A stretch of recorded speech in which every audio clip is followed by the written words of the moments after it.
मोहन विदेश का रहने वाला था। मोहन की बीवी को बच्चा नहीं हो रहा था। वो यहाँ घूमने के लिए आया था और यहाँ पे एक लड़की से उसकी मुलाकात हो जाती है जिसका नाम साक्षी था। उसने साक्षी से सौदा किया कि अगर तुम मेरे बच्चे को जन्म दोगी तो मैं तुम्हें 1.5 लाख रुपए दूंगा। साक्षी भी मान जाती है और साक्षी कहती है ठीक है, कोई बात नहीं, क्योंकि उसके पिताजी की हालत गंभीर रहती है, उसको पैसे की सख्त ज़रूरत होती है और साक्षी प्रेग्नेंट हो जाती है। इधर मोहन बोलता है, साक्षी की जब जांच कराई जाती है तो डॉक्टर बोलता है बच्चे में कुछ कमियां हैं। इधर मोहन भी साक्षी को छोड़ देता है और बोलता है अब मुझे ये बच्चा नहीं चाहिए, क्योंकि जब ये मेरे लायक ही नहीं है तो मैं क्या करूँगा।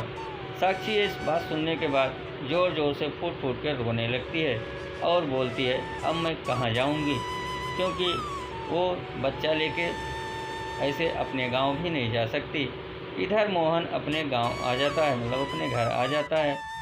और अब इधर साक्षी की सहेली जो थी उन्होंने मोहन से भी बात की, लेकिन वो वहाँ पे कोई भी प्रक्रिया नहीं की थी। मोहन और उसकी बीवी बोलती है देखो, मैं अब ये बच्चे तो लेने वाला नहीं हूँ, क्योंकि इस बच्चे की हालत सही नहीं है। जब मेरे लायक ही नहीं है तो मैं इस बच्चे को क्या करूँगा लेके। साक्षी बहुत दुखी होती है और यही सब सोच के परेशान हो जाती है। उसकी सहेली बार बार समझाती है लेकिन कोई मानने को तैयार नहीं था। इधर डॉक्टर से साक्षी बात कर लेती है कि बच्चा कब तक होने वाला है। डॉक्टर की बात सुनते ही मोहन और साक्षी सब लोग परेशान हो जाते हैं, क्योंकि उसको बच्चा नहीं चाहिए था। डॉक्टर बोलती है ये मेरा काम था बता देना, अब बाकी डिसाइड तुम लोगों को करना है, क्या करना है क्या नहीं करना है। लेकिन यहाँ पे डॉक्टर गलत बोल देता है, क्योंकि डॉक्टर सही जांच और सही रिपोर्ट नहीं लाता है। सिर्फ साक्षी की जीवन खराब होने वाली थी। साक्षी भी अब मन ही मन सोचने लगी अब हम यहाँ से क्या करेंगे। साक्षी यही सब सोचते हुए मन में विचार भी कर लेती है कि अब यहाँ से मुझे गांव ही लौटना पड़ेगा। वो मोहन से बोलती है जब तुम्हें बच्चा नहीं लेना था तो तूने ऐसा क्यों किया। अब मोहन बोलता है देखो, मैं अब और ज़्यादा पैसा भी नहीं देने वाला, क्योंकि अब मेरे पास पैसे नहीं है, जब बच्चा नहीं तो पैसे क्यों। साक्षी बोलती है ऐसा तो बहुत ही गड़बड़ हो जाएगा। साक्षी अपने गांव आ जाती है अपने पिताजी के पास, लेकिन यहाँ गांव वाले बहुत तरह तरह की बातें करने लगते हैं और साक्षी को देख के बोलती हैं वहाँ की महिलाएं, देखो देखो कितनी बेशर्म है, ऐसे वहाँ से चली आई बिना शादी का बच्चा लिए हुए। ऐसे तो गांव से ही निकाल देना चाहिए, गांव में रखना नहीं चाहिए। यही सब सोच सोच के सारी औरतें आपस में बात करने लगती हैं कि साक्षी को गांव से निकाल देना चाहिए। अब पूरे मोहल्ले में शोर हो जाता है कि साक्षी बिना शादी विवाह के ही माँ बनने वाली है। और साक्षी भी अपने मन में ठान लेती है कि अब मैं बच्चे को जन्म दे के ही रहूँगी।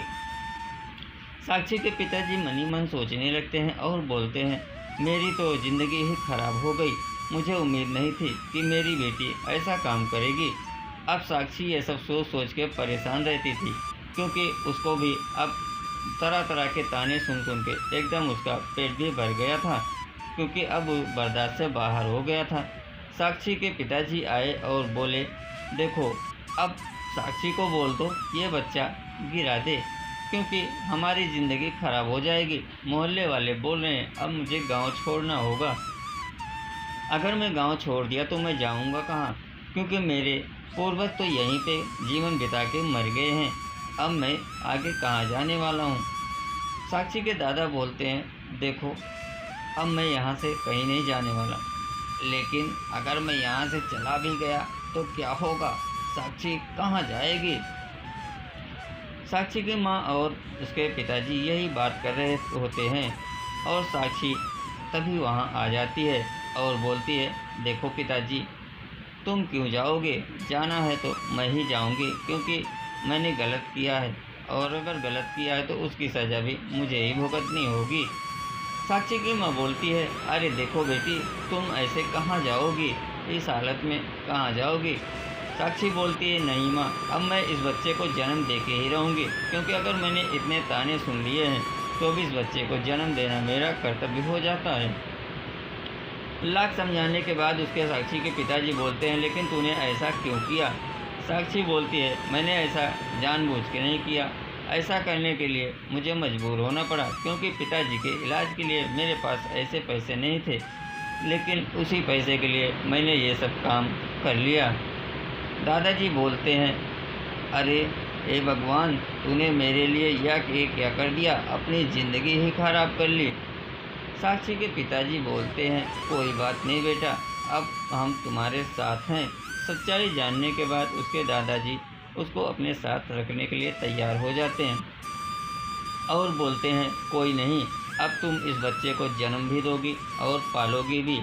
इसको मैं अच्छी तरीके से देखभाल कर लूँगा।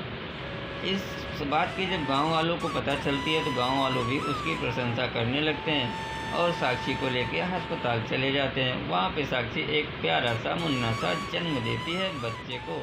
इसकी खुशी गांव वालों